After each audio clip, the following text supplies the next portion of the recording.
नमस्कार, मैं हूं सुरेश चौहान और आप देख रहे हैं बिंदास बोल। बिंदास में आपके सामने हम मुद्दा लेकर आए हैं पाकिस्तान कलाकारों के प्रति, पाकिस्तान व्यापारियों के प्रति और पाकिस्तान के प्रति भारतीय समाज का क्या रुख हो। समाज सरकार को तो कह रहा है कि हमला करो, पाकिस्तान का नामो निशान मिटा दो, सीमा पर हमारे जवान जान जोखिम में डालकर भारत माता के लिए 24 घंटे आंखों में तेल डालकर सीना तान कर खड़े हैं, एक गोली को भी हिंदुस्तान में घुसने नहीं देंगे इस इरादे के साथ।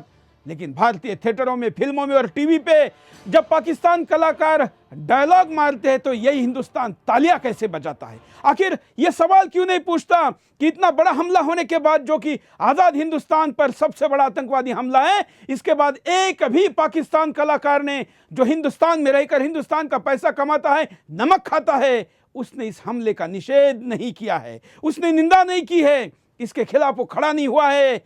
इस देश की बॉलीवुड इंडस्ट्री क्या केवल पैसा कमाने और दाऊद के दबाव में वहां के कलाकारों को यहां का मंच मुहैया करा रही है? क्या उनके खिलाफ नहीं बोलना चाहिए?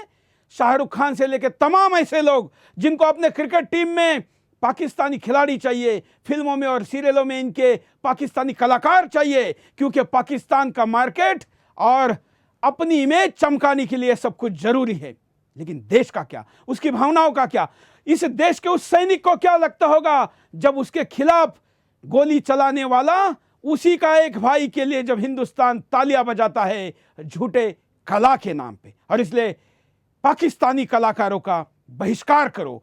इस अभियान के साथ हम आज का ये बिंदास यहां शुरू करें। हमारे साथ विशेष अतिथि भी जुड़े रहेंगे। हमारे साथ आतंकवाद विरोधी मोर्चा के अध्यक्ष मनिंदर सिंह बिट्टा, जिनको जिंदा शहीद के तौर पर जाना जाता है, हमारे साथ जुड़े रहेंगे। बिट्टा जी, आपका स्वागत है। हमारे साथ पीके सहगल साहब, जो कि वरिष्ठ विशेषज्ञ है, रक्षा विशेषज्ञ है और जाना माना नाम है। उनकी बातें, उनके विचार हिंदुस्तान के सरकार को भी ध्यान में रखकर अपनी रणनीति बनानी पड़ती है। हमारे साथ राष्ट्रवादी विचारों के कलाकार, जो कि हमेशा पाकिस्तानी कलाकारों का विरोध करते हैं, अभिजीत, ये भी जुड़े रहेंगे। इन सब के साथ हमेशा की तरह बड़ी संख्या में आप अपने घरों से, फोन से, स्काइप से और सोशल मीडिया से इस शो के साथ जुड़े। हम सब मिलकर इस देश के उन लाचार बुद्धिजीवियों को आगाह करेंगे जो पाकिस्तान कलाकारों के बगैर भारत की फिल्में और कला इंडस्ट्री अधूरी ऐसा कहते हैं। उनको इस देश के वीरों की शहादत के साथ तुलना करते हैं। हम उनके नंबर भी स्क्रीन पर चलाएंगे जो प्रोडक्शन हाउस पाकिस्तानी कलाकारों को अपनी फिल्मों में लेते हैं। सबसे पहले मुद्दे को देखते हैं।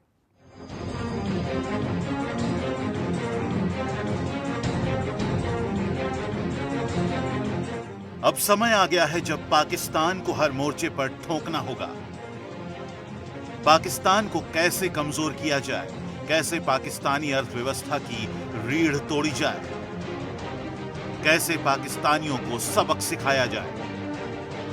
इसके लिए हमें न सिर्फ पाकिस्तानी कलाकारों का बहिष्कार करना होगा, बल्कि साथ में पाकिस्तान का संपूर्ण बहिष्कार भी जरूरी है।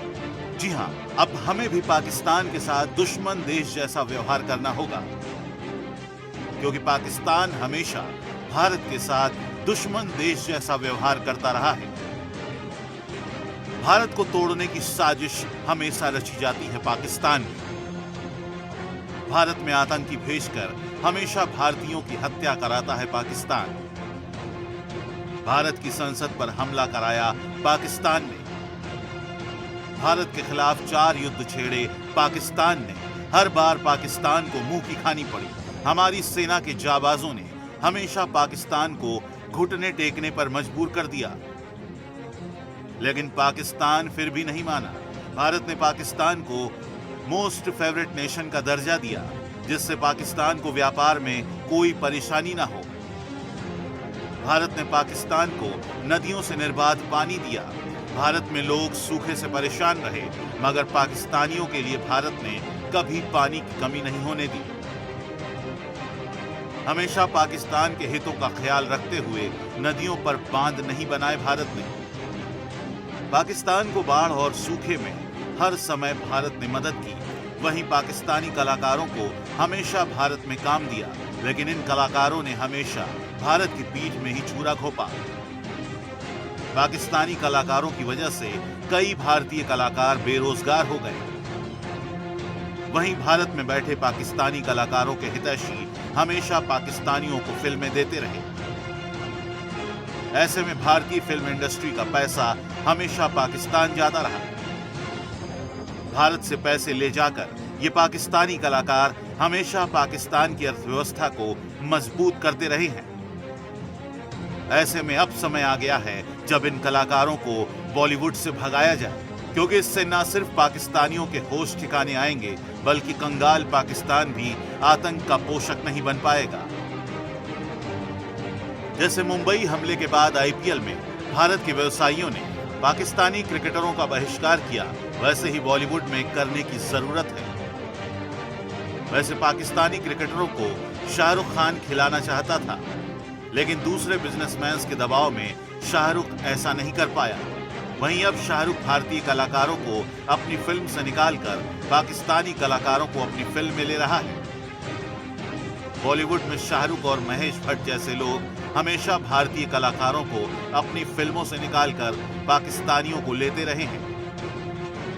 अब समय आ गया है जब इन फिल्मकारों का भी बहिष्कार करना चाहिए, क्योंकि ऐसे लोग न सिर्फ पाकिस्तान को मजबूत कर रहे हैं, बल्कि भारतीयों के पेट पर लात भी मार रहे हैं।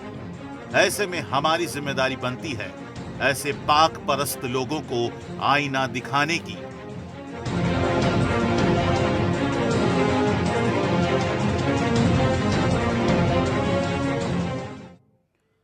शाहरुख खान अकेला ही नहीं, शाहरुख खान के साथ महेश भट्ट से लेकर तमाम ऐसे लोग हैं जिनको लगता है कि अगर पाकिस्तानी को नहीं लेंगे तो काम पूरा नहीं होगा। हमारे साथ तमाम जो अतिथि जुड़े उनके पास चलते, सबसे पहले चलते बिट्टा जी के पास। बिट्टा जी, देश का सैनिक सीमा पर अपनी खून की बाजी लगाकर, जान की बाजी लगाकर अपने सर्वस्व भारत माता के लिए अर्पण करता है, और हिंदुस्तान अपने जेब के पसीने के पैसे से जब टिकट खरीदकर पाकिस्तानी कलाकार पर तालियां बजाता है, तो आप जैसे देशभक्त की क्या प्रतिक्रिया होती है? सबसे बड़ा सवाल है कि मौके बहुत आए हिंदुस्तान के अंदर, पार्लियामेंट का अटैक, कारगिल का युद्ध, हमेशा जो आप चर्चा कर रहे हैं, हमेशा यही चर्चा गरम गरम जब बात होती है यही चर्चा रही। हम भी उस वक्त कहते थे संबंध तोड़ देने चाहिए, जंग होनी चाहिए, पर समय जब कुछ बीत जाता है, 1 महीना बीत जाता है, 2 महीने बीत जाते हैं, हम फिर उसी हालात पे आ जाते हैं, फिर उसी बातचीत पे आ जाते हैं। जब नरेंद्र मोदी जी ने शपथ ली प्रधानमंत्री की, नवाज शरीफ जी आए, हम सब बड़े हैरान थे कि ऐसा क्यों किया गया। हम सोचते रहे, वक्त बीता, नरेंद्र मोदी जी पाकिस्तान चले गए, हम फिर हैरान से ऐसा क्यों हुआ। पर अब हमारी ये समझ में आया कि ये जो सब कुछ नरेंद्र मोदी जी ने किया, देखो मैं कांग्रेस में हूं, मेरी विचारधारा पार्टी की अलग अलग हो सकती, जहां भारत माँ का सवाल है, मैं पहले एक सच्चा भारतीय हूं, भारत माँ का एक सेवक हूं, उसके बाद मैं किसी पार्टी का हूं, किसी लीडर का हूं। दुनिया को नरेंद्र मोदी जी ने यह बता दिया कि हम जहां महात्मा गांधी की तरह शांति चाहते हैं, हम हिंदुस्तान में भी शांति चाहते हैं, हम पाकिस्तान में भी शांति चाहते हैं। वहां किसी बेगुनाह का खून निकले या हिंदुस्तान में निकले, वो खून खून है, हम शांति चाहते, ये उन्होंने बता दिया। बिल्कुल, बिल्कुल। पर पाकिस्तान ने दीनानगर की घटना, पठानकोट की घटना, अब फिर कश्मीर के अंदर घटना, कितनी देर से कश्मीर बंद है, वहां पे, वहां हमारे सैनिकों के ऊपर पत्थर चलाए जा रहे, गोलियां चलाई जा रही, पाकिस्तान जिंदाबाद के नारे लग रहे। अब ये चीज बर्दाश्त नहीं होगी। बिल्कुल, हमने दुनिया को बता दिया है कि हिंदुस्तान की तरफ से कोई गलती नहीं हुई है, हिंदुस्तान शांति शुरू से चाहता था। पर अब इतनी बड़ी घटना होने के बाद हम बड़े बड़े चैनलों के अंदर जब ये चीजें देखते हैं, जंग का ऐलान कर दो, फटाफट घुस जाओ, मैं कहता हूं कुछ भी मत करो, रुको, सैनिक हमारा ही शहीद होगा, और हम तो ड्रामे करते रहेंगे, कैंडल लाइट जगाएंगे, जंतर मंतर पे प्रदर्शन करेंगे, टीवी में, अखबारों में हमारी फोटोग्राफ आएगी, और जवानों के, हिंदू, मुस्लिम, सिख, ईसाइयों से खून से तिरंगे झंडे में उनके बच्चों, उनकी पत्नी, उनके माता पिता, उनकी बेटियों के सामने उसकी डेड बॉडी आएगी। हम ड्रामे करेंगे पॉलिटिशियन, जवान हमारा शहीद होगा, जंग कर दो, कुछ भी मत करो। अगर हिम्मत है हिंदुस्तान की पॉलिटिकल पार्टियों के अंदर, शहीदों को सच्ची श्रद्धांजलि देना चाहते हैं, पाकिस्तान को करारा जवाब देना चाहते हैं, तो इनके नकाब तो खोल दो। इनके दिल कहां है, पाकिस्तान में है या हिंदुस्तान में है? 370 धारा हटा दो। माना भी एक पॉलिटिकल पार्टी, एक सरकार नहीं 370 धारा हटा सकती। कई मुद्दों पे सेशन बुलाए जाते हैं, पार्लियामेंट में स्पेशल सेशन बुला लिया जाए, 5 दिन का 10 दिन सेशन रखा जाए, सारी पॉलिटिकल पार्टी, बीजेपी हो, कांग्रेस हो, सीपीएम हो, सीपीआई हो, लालू की पार्टी हो, नीतीश की हो, मुलायम सिंह की हो, कोई पॉलिटिकल पार्टी, श्रोमणी अकाली दल हो, सारी पॉलिटिकल पार्टी हाथ खड़े करके कहे कि 370 धारा हटनी चाहिए। यही सबसे बड़ी शहीदों को श्रद्धांजलि होगी। बिल्कुल। जहां तक ये एक्टरों की बात की जा रही है, पाकिस्तान से कलाकार आ रहे हैं, मैं आपसे सुन के बड़ा हैरान हुआ कि हमारे जो कलाकार हैं वो कमजोर हो रहे हैं और वो कलाकार आगे बढ़ रहे हैं।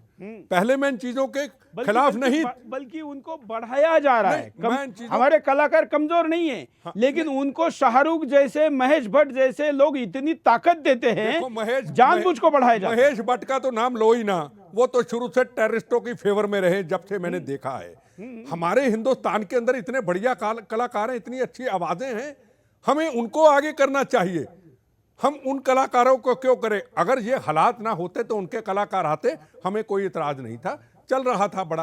पर आज एक माहौल अलग है, जब हिंदुस्तान के प्राइम मिनिस्टर ने हाथ जोड़ दिया, भैया हम शांति चाहते हैं, पर उन्होंने शराफत का नाजायज फायदा लिया है। बिल्कुल। अब जो लोग रोज कहते जंग होनी चाहिए, अरे सोच तो लो, जंग होगी, किस तरीके की जंग होगी? जैसे वो जंग कर रहे हैं, अंदरूनी जंग मारो, हम भी उनको जाके, अगर हमारे एक जवान शहीद होता है तो इनके 50 इनको मार के दिखाए जाए। पंजाब में क्या था? पंजाब में जब आपके पास आऊंगा, एक मुद्दे पर अपन चलते हैं। हमारे साथ और 4 गेस्ट जुड़े हैं, उनके पास भी चलते हैं। हमारे साथ अभिजीत जी है, वरिष्ठ सिंगर है। अभिजीत जी, आपका स्वागत है बिंदास बोल में। इस मुद्दे को आप बहुत समय से उठाते रहे हैं, लेकिन इतनी बड़ी शहादत के बाद अब तो कम से कम हिंदुस्तान ने और खास करके बॉलीवुड के लोगों ने जागने का समय आया है। अभिजीत जी। हाँ जी सुदेश हाँ। जी, मैं सुन नहीं पाया, सुरेश जी सुन नहीं पाया था, जरा आप फिर से बोलिए। मैंने कहा कि पाकिस्तानी कलाकारों को जो रेड कारपेट ट्रीटमेंट लोग बॉलीवुड में देते हैं, उनके खिलाफ तो आप लंबे समय से आवाज उठाते आए हैं। इतने बड़े हमले के बाद, एक तरीके से भारत के खिलाफ युद्ध के बाद, तो बॉलीवुड ने अपना रुख बदलना चाहिए। देखिए, दोषी कौन है? जब हमारे देश पे आक्रमण होता टेररिस्ट, तो हम लोग सीधा नाम लेते हाफिज सईद या अजहर मंसूर या सलाउद्दीन। ये टेररिज्म हमारे म्यूजिक इंडस्ट्री और फिल्म इंडस्ट्री में भी ये टेररिज्म आ गया, सॉफ्ट टेररिज्म, कि इनके कल्चर को आप पूरा खत्म कर दीजिए। आपको मालूम है आज हमारे म्यूजिक इंडस्ट्री एक म्यूजिक कंपनी नहीं है। आपको इंडिया के जितने बड़े म्यूजिक स्टोर थे, छोटे स्टोर थे, सब बंद हो गए जब से ये लोग आए।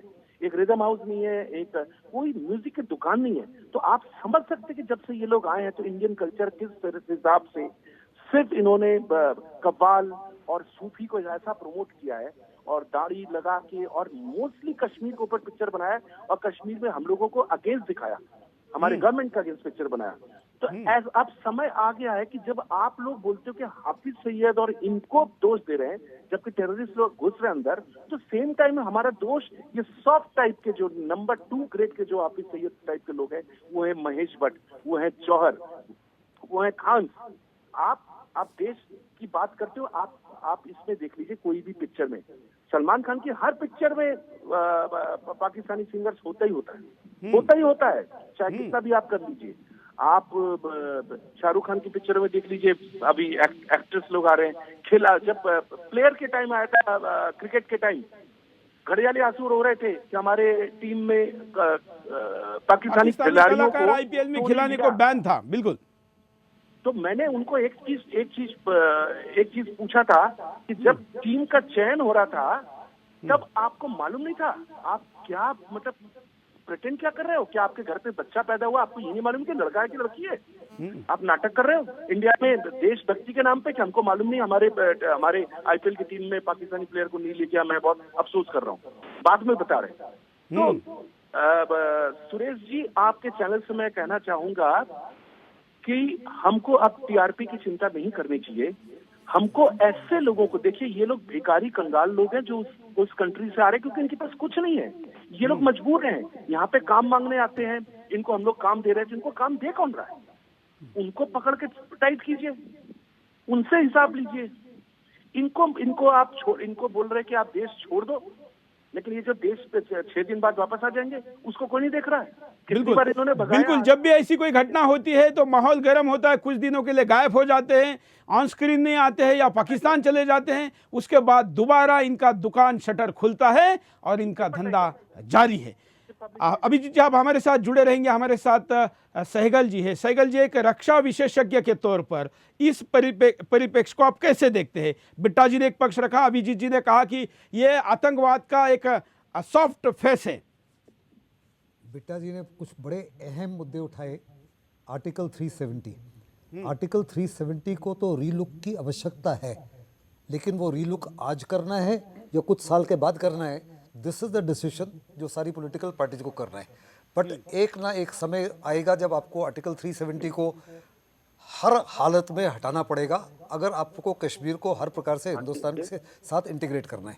ये एब्सोल्युटली लाजमी है, लेकिन अगर आज के माहौल में करोगे तो माहौल शॉर्ट टर्म में और मिड टर्म में और बिगड़ जाएगा। इसलिए इस समय इसको नहीं करना चाहिए। दूसरा, आपने देखा है कि जहाँ तक क्रिकेटिंग ताल्लुकात हैं, आपके हॉकी ताल्लुकात हैं, हमने हर प्रकार से बंद कर दिए हैं।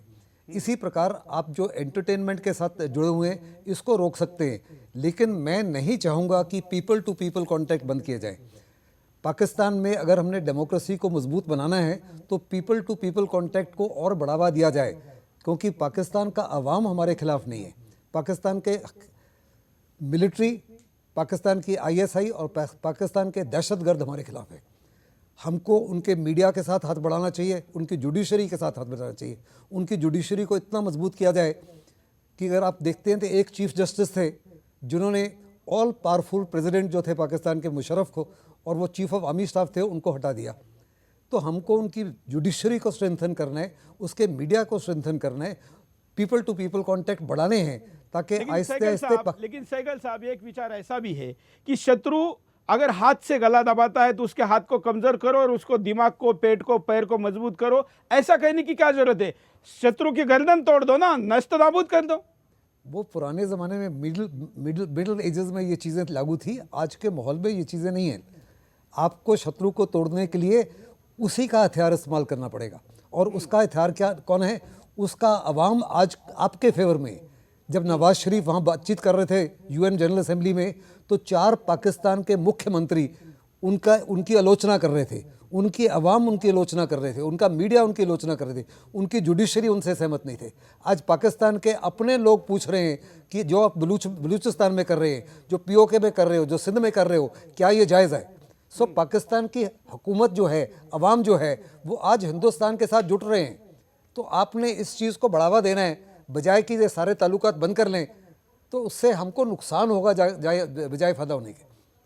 इसलिए आप एक डिप्लोमेटिक एंगल से बोल रहे हैं, और हो सकता है कि डिप्लोमेसी में ये बातें सही भी हो या ये तरीका भी अपनाया जाता हो, लेकिन एक योद्धा के तौर पर, एक सैनिक के तौर पर जब हिंदुस्तानी सोचता है तो उसको यही दिखता है कि ये बदमाश, इस देश का शत्रु नंबर 1 पाकिस्तान, इसको कोई रियायत नहीं देनी चाहिए। मैं आपको साफ हमारे साथ प्राची अधिकारी है, अभिनेत्री है, राष्ट्रवादी विचारों का प्रखर काम करती है। प्राची अधिकारी, आपके इंडस्ट्री में आप जैसे इतने टैलेंट वाले लोगों को भी पिछड़ दिया जाता है, मौका नहीं दिया जाता है, और पाकिस्तान सेना के जनरल के बेटी को यहाँ पर एक हीरोइन के तौर पर पेश किया जाता है। जी, ये तो शुरुआत से ही देखा जा रहा है कि आप वो तो छोड़िए, आप आम आदमी को, वहाँ के जो हिंदू है उसको सिटीजनशिप नहीं मिलती है, और यहाँ पर जो लड़की टॉप करती है पाकिस्तान से आके उसको सिटीजनशिप नहीं मिलती है, और अदनान सामी जिनके ऊपर इतने ड्यूज हैं उनको सिटीजनशिप मिल जाती है। और लोगों को, जो यहाँ के कलाकारों में कमी नहीं है, सब में इतना टैलेंट है, यहाँ का पैसा यहाँ नहीं रहता है, ये लोग अपना पैसा पाकिस्तान में जमा करते हैं, इनको हमको कोई इनसे फायदा नहीं है, हमारे पास टैलेंट की कमी नहीं है, फिर भी इनको काम मिलता है और हम लोगों को काम नहीं मिलता है। बिल्कुल, हम स्क्रीन पर नंबर चला रहे हैं, ये वो नंबर हैं जो शाहरुख खान की प्रोडक्शन कंपनी है रेड चिली एंटरटेनमेंट। अब इस पर कॉल करिए, महेश भट्ट का प्रोडक्शन हाउस है। हम तमाम वो सारे टीवी चैनल, उनके प्रोडक्शन हाउस और फिल्म के प्रोडक्शन हाउस के नाम और नंबर चला रहे हैं, जहां पर फोन करके आप अपना निषेध व्यक्त करिए। यहां पर बिंदास में भी कॉल कर सकते हो और इन नंबरों पर कॉल करके आप इन लोगों को, पाकिस्तानी कलाकारों की बहिष्कार की बात कर सकते हैं। बिट्टा जी के पास चलते। बिट्टा जी, अपने तीनों पक्ष सुने, कॉलर को भी हम अभी लेंगे, लेकिन जिस प्रकार से हम पूरे इंडस्ट्री को देखते हैं, खास करके बॉलीवुड को, तो बॉलीवुड अपने आप को बिजनेस के तौर पर 20 करोड़ पाकिस्तानियों को भी क्लाइंट समझता है और इसलिए पाकिस्तानी कलाकारों को लेता है। एक ये पक्ष है, और दूसरा एक सेकुलर इमेज और एक मानवता का दृष्टिकोण का तमाशा दिखाने का भी एक तरीका है। देखो, अभी मेरी इस छोटी बहन ने कहा कि वहाँ हमारे जो हिंदुस्तान के जो हमारे पुराने जो हिंदू भाई रह रहे हैं वहाँ पे उनकी हालत क्या हो रही है और यहाँ पे सिटीजनशिप मिल रही है। बिल्कुल इनके सवाल और आपसे और हमारे से बिल्कुल सही थे। इस वक्त सबसे बड़ा सवाल है कि पठानकोट की घटना, दीनानगर की घटना, ये ताज़ी घटना है, और अब ये घटना, और बानी को जिस तरीके से हमारे कई बेगुनाह जवानों को उसने शहीद किया है, उसको मारा, उसके बाद जो कश्मीर के अंदर जो हालात हुए हैं, ये चीज़ें बिल्कुल बताती हैं कि पाकिस्तान हमारे देश के अंदर बहुत कुछ गलत कर रहा है और बहुत कुछ गलत करना चाहता है। आप कल ही देख लीजिए, नई मुंबई के अंदर अभी नहीं पकड़ेगा, पर हमारी फोर्स किस तरीके से तैयार हो गई, हल्का सा शक पड़ा, किस तरीके से तैयार हो गई। हमारा अब वक्त आ गया रुख बिल्कुल स्पष्ट और साफ करने का। सहगल साहब ने जो बातें कही हैं, उनकी बातें भी सुनने वाली हैं। उनमें उन्होंने कोई किसी के खिलाफ नहीं कहा, पाकिस्तान गलत है तो गलत कहा है। अगर पीछे मैंने भी सुना पाकिस्तान के चीफ जस्टिस ने आतंकवाद के मुद्दे के ऊपर सरकार को खरी खोटी सुनाई, कहीं कहीं ऐसी चर्चाएं हमने सुनी हैं। उनके विचार अपने, क्योंकि उनका एक एक्सपीरियंस है। मेरा भी पहले था कि जंग होनी चाहिए, पर अब मैं कहता हूं जंग नहीं, जिस तरीके से वो घुसते, इस तरीके से घुस घुस करके ऑक्यूपाई कश्मीर के अंदर उनको ठोकना चाहिए। और पंजाब में क्या हुआ? पंजाब में आतंकवाद को हम सब ने समाप्त किया, सारी पॉलिटिकल पार्टियों ने, KPS गिल ने समाप्त किया। वहाँ एक जवान अगर हमारा शहीद होता था तो 5 निकाल करके चल भाई, चल आगे चल। क्या वहाँ ऐसा नहीं हो सकता? क्या कश्मीर पंजाब से अलग है क्या? 370 धारा की जहाँ तक बात है, सहगल साहब के अपने विचार है। सबसे बड़ी, बार बार कहूँगा, ये श्रद्धांजलि होगी। 370 धारा, गरम गरम हालात हैं, डिस्कशन चल रही है, लोग पूरे हिंदुस्तान के गरम है इस वक्त, उनके अंदर गुस्सा है। ये जो प्रदर्शन करने वाले, इनके अंदर गुस्सा कासा नहीं, ये कैंडल लाइट जगाने वाले, ये सब फोटो पॉलिटिक्स है, मीडिया में आने चाहिए। जो हिंदुस्तान का आम नागरिक है, ये हमारे अभिषेक जी, इनका गुस्सा देखा, इनका क्रोध देखा, दिल बॉम्बे में रह के खुल करके अपने विचारों को, आज़ाद विचारधारा को रखा। गलत है तो गलत कहा, बॉम्बे में रहते हैं। सवाल सबसे बड़ा ये है, उन लोगों का गुस्सा कैसे शांत होगा? गुस्सा तो तभी शांत होगा ना, श्रद्धांजलि तो तभी दी जाएगी ना। आज आप देखिए, कोई भी जवान जब अपने घर से निकलता है, सीमाओं की रक्षा करने के लिए जाता है, मौत का कफन बांध के जाता है, भारत माता की आज़ादी की रक्षा करने जाता है, उसकी आंखें नम होती हैं, उसकी आंखें नम होती हैं। अपने बच्चों को देखता है, अपनी पत्नी को देखता है, अपने पिता को देखता है, अपनी बेटी को देखता है। उनको पता नहीं होता बच्चों को कि हमारा पापा वापस आएगा नहीं आएगा, पर जवान को ये पता होता है। हो सकता है इस हिंदू मुस्लिम सिख ईसाइयों के खून से तिरंगे झंडे में मेरी लाश बच्चों के सामने आएगी और अगले दिन वही होता है। पर श्रद्धांजलि किस चीज की श्रद्धांजलि होगी? बिहार में अभी आपने क्या देखा, क्या किया नीतीश कुमार की सरकार ने? 5 लाख रुपया लाश की कीमत लगा दी। और जो तो दो ही लगाई थी, नहीं, 6 लाख रुपया शराब से मरने वालों की, और जवान की कीमत 6 लाख, 5 लाख। जवान की कीमत नहीं है। आपको बिल्कुल ये स्पष्ट मैं बता दूं, मैं इन जवानों के परिवारों के साथ रहता हूं। इनको 15 दिन के बाद इनके ना को घर में आता है, ना इनके बच्चों को पूछता है, इनके बच्चे कैसे पढ़ेंगे, इनकी बेटियों की शादी कौन करेगा, ये घर का गुजारा कैसे करेंगे, कहाँ कहाँ इन बेचारों को धक्के खाने पड़ते, कोई इनको पूछता नहीं है। पैसे का सवाल इसलिए है कि इनके परिवारों का ऐसा सिस्टम होना चाहिए कि इनको कोई तकलीफ ना हो। जब हमारी हिंदुस्तान की स्टेट गवर्नमेंट इसके ऊपर ध्यान ही नहीं बिल्कुल देती। मैं फिर कहूं 370 धारा मस्त है, सबसे बड़ी शहीदों को श्रद्धांजलि होगी। इस देश के जो लोग हैं, समाज है, उनका गुस्सा तभी ठंडा होगा और सारी पॉलिटिकल पार्टियों के नकाब खुल जाएंगे। जो कहेगा नहीं, समझो वो पाकिस्तान के पक्ष में है। जो कहेगा 370 धारा हटनी चाहिए, चाहे कांग्रेस हो, बीजेपी हो, सीपीएम, सीपीआई, वो सच्चा हिंदुस्तानी होगा। नहीं तो ये 370 धारा के नाम के ऊपर हिंदुस्तान के अंदर शुरू से राजनीति होती रही और आगे भी ये राजनीति होती रहेगी। सबसे बड़ी श्रद्धांजलि 370 धारा हटा दो। बिल्कुल, सबसे और बड़ी इसके लिए विशेष अधिवेशन बुलाना पड़े तो भी करना चाहिए। हम एक छोटे से ब्रेक के लिए रुकते हैं, ब्रेक के बाद दोबारा आएंगे। बिंदास बोल।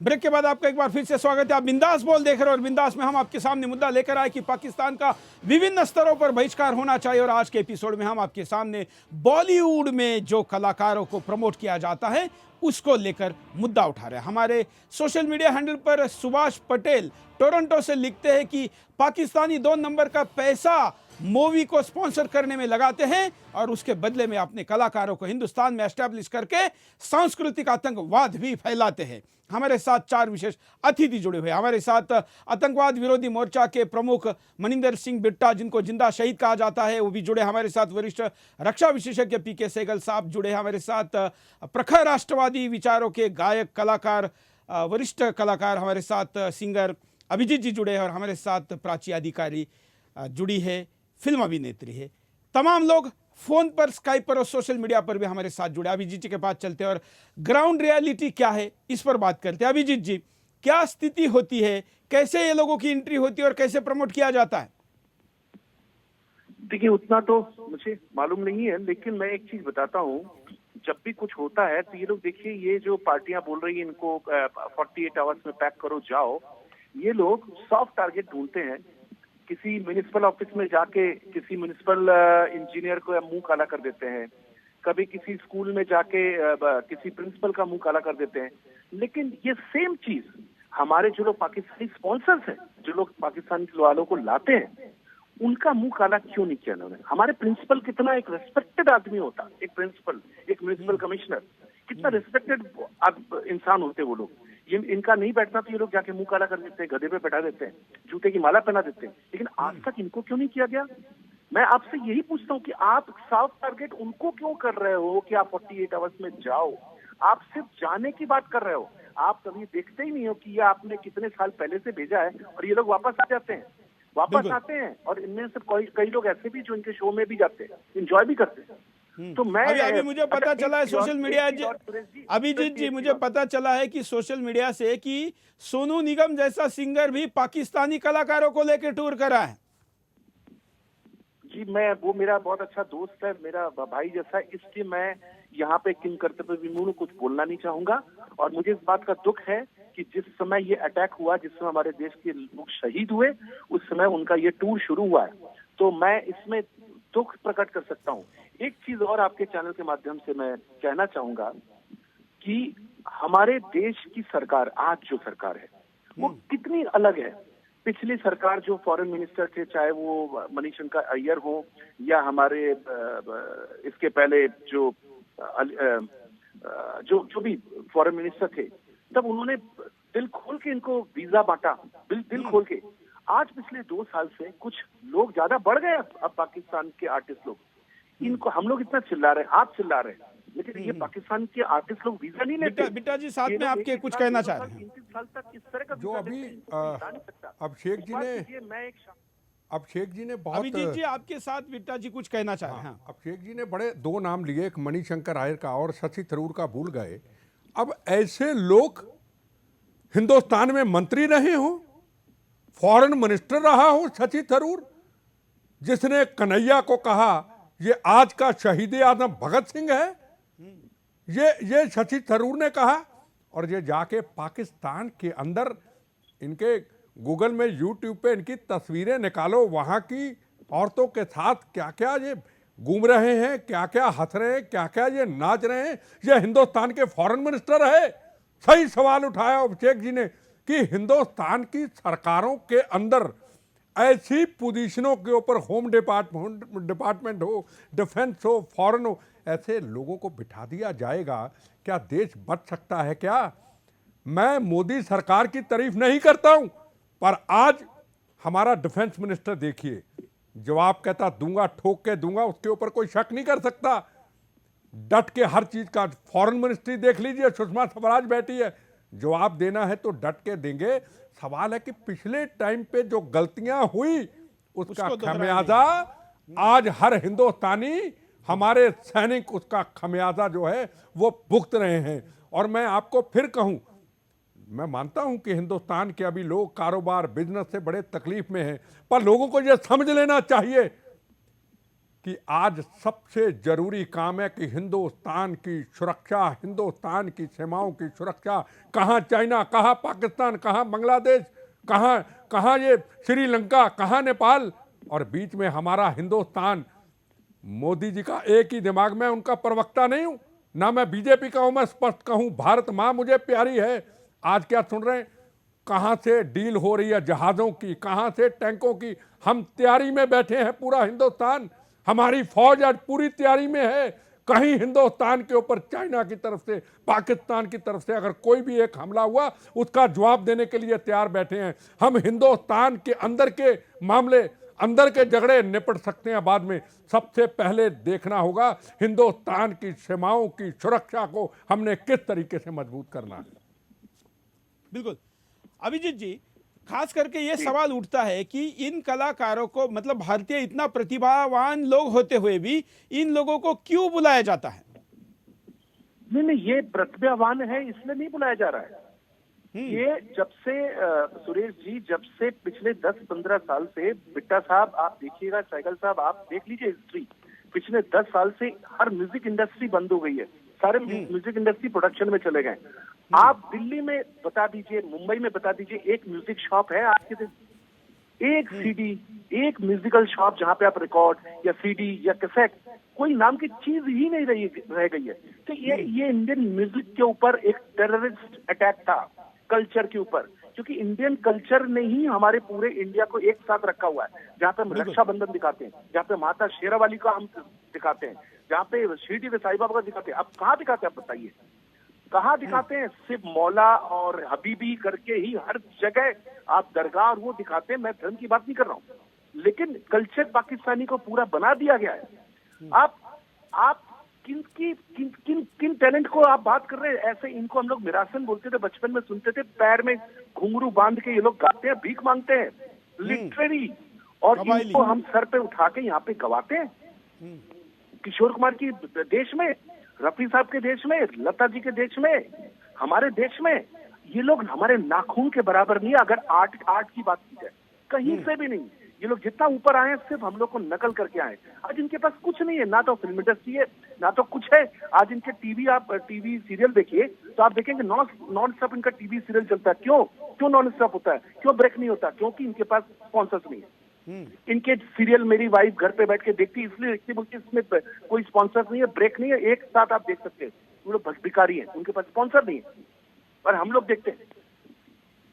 बिल्कुल सहगल साहब, क्या एक इसका डिप्लोमेटिक एंगल भी हम ले, सुरक्षा के एंगल से भी ले, जिसके आप विशेषज्ञ हैं, पाकिस्तान जो भारत की नोट 13 रुपए में छापता, 1000 रुपए की नोट 13 रुपए में छापता है, उस नोट को हिंदुस्तान में उसी के कलाकारों को स्पॉन्सर करने के लिए बॉलीवुड इंडस्ट्री, जिसको कि बैंकिंग का उतना सपोर्ट नहीं होता है, वहां पर 2 नंबर के पैसों से ही ज़्यादातर काम होता है, ऐसे इंडस्ट्री में 2 नंबर का पैसा पंप करके अपने लोगों को यहाँ प्रस्तुत करके, जो बात अभी अभिजीत जी ने कही कि कल्चरल टेररिज्म, ये फैलाना और सीमा पर गोलीबारी करना एक जैसा है ना।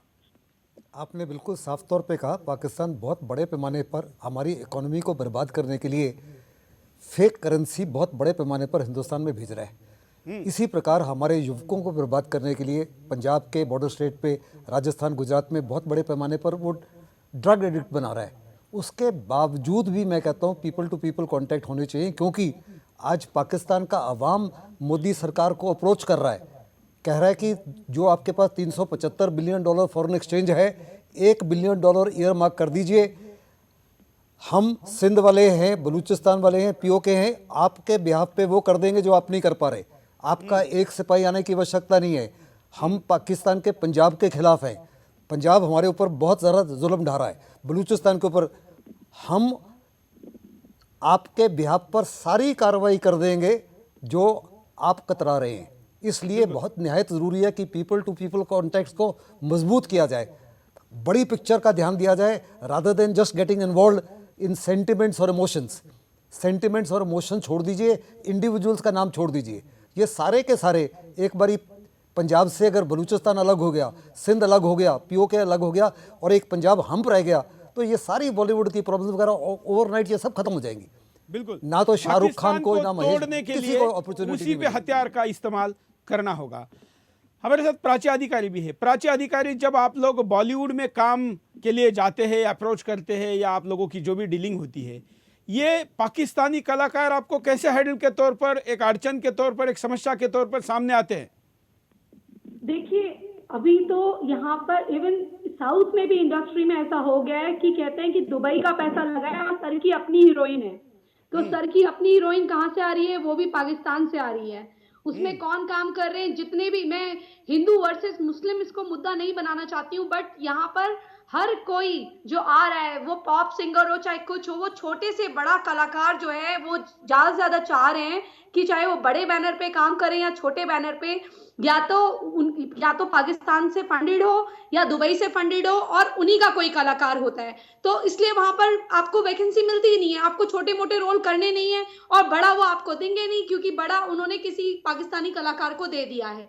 इवन इनके आजकल जितने भी सिंगर्स हैं, वो सिंगर्स भी उसमें टॉप टू बॉटम ज्यादातर आप एडिटिंग वाले सारे देख लीजिए, कोई ना कोई उसमें आपको पाकिस्तानी लिंक जरूर मिलेगा।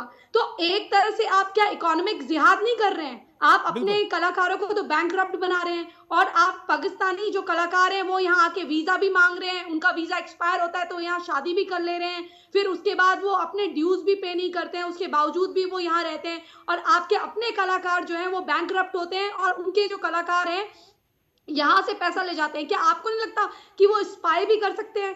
वो पाकिस्तानी जो हैं, आप मैं उन पे आपको कैसे फिल्म सरफरोश का ये वीडियो दिखाता हूँ, जिसमें जो बात प्राची अधिकारी कह रहे, ये कैसे सच होती है, देखिए।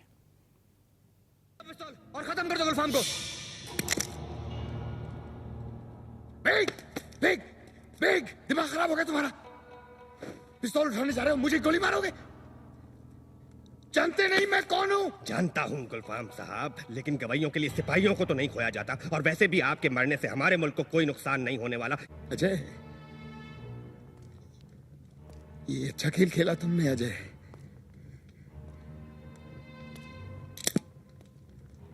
हमें तो कहीं का नहीं छोड़ा।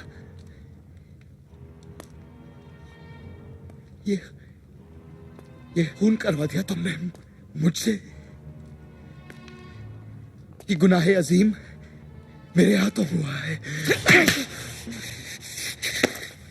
आज हमने एक पिस्तौल दी तो गुनाह का एहसास हो रहा है, और तुमने जो सैकड़ों हथियार सरहद के इस पार भेजे उसका कुछ नहीं। गुलफाम हसन, इस मुल्क ने तुम्हें प्यार और इज्जत दी, रुतबा दिया, और बदले में तुमने क्या दिया? हैवानियत का माहौल, खून खराबा।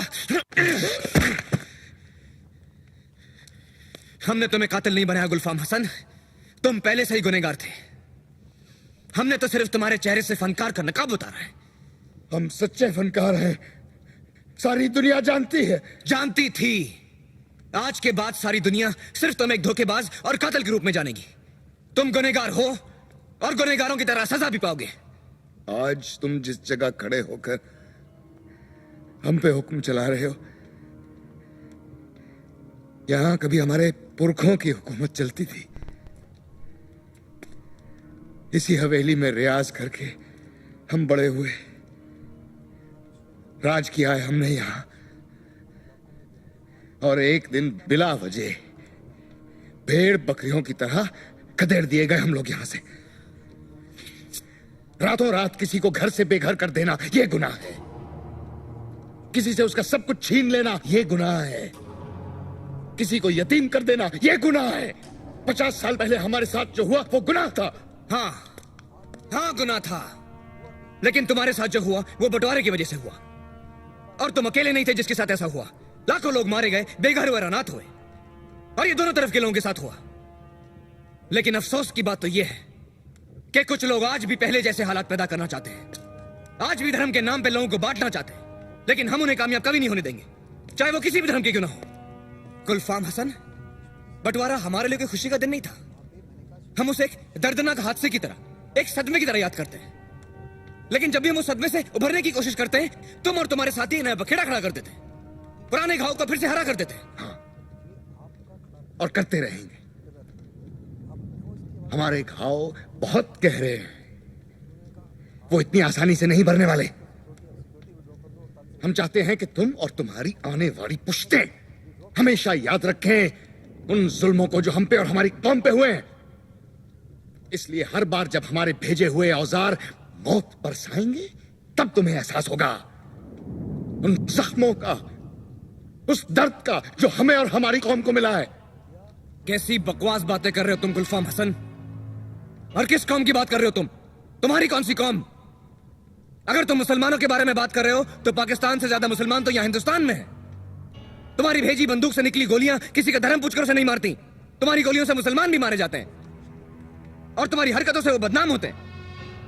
खून खराबा फैलाकर तुम अपनी कौम की कोई मदद नहीं कर रहे हो गुलफाम, बल्कि तुम्हारा ये कौम की बात करना एक ढोंग है। तुम जैसे लोग किसी के सगे नहीं होते। तुम और ये मिर्ची सेठ, साला जिस थाली में खाता है उसी में छेद करता है। रुपयों की लालच में अपने देश को बेचने चला था, हरामजादा। बिट्टा जी, आप आतंकवाद विरोधी मोर्चा चलाते हैं। इस बॉलीवुड में जो सांस्कृतिक आतंकवाद है, जो आर्थिक आतंकवाद है, इसके खिलाफ भी आवाज उठना चाहिए। देखो, अब शेख जी ने बहुत अच्छा नाम दिया। मैं तो कहता था narco terrorism, political terrorism, political terrorism, दूसरा टेररिज्म। इन्होंने नया नाम दे दिया, और नाम बिल्कुल इनके हिसाब से नाम बिल्कुल फिट बैठा कि कल्चरल टेररिज्म।